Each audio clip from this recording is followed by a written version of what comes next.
नाज़रीन, आपको अहम और ताज़ा तरीन खबर से आगाह कर रहे हैं कि जहानिया शहर में हुकूमत के लॉकडाउन ऐलान के बाद बेकरियां बंद और मेडिकल स्टोर ताहाल खुले। नाज़रीन, आपको ब्रेकिंग न्यूज़ दे रहे हैं कि जहानिया में बेकरियां बंद कर दी गई हैं और मेडिकल स्टोरों को खुला रखा गया है ताकि आवाम अपने घरों में रहकर अपने आप को कोरोना जैसी मोहलिक बीमारियों से बचा सकें।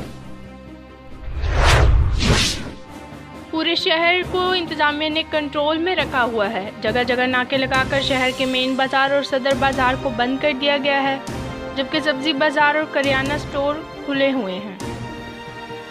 नाज़रीन, आपको खबर दे रहे थे, ये रिपोर्ट हमारे नुमाइंदे फ़ारूक प्याज के मुताबिक जहानिया शहर में बेकरियां बंद कर दी गई हैं।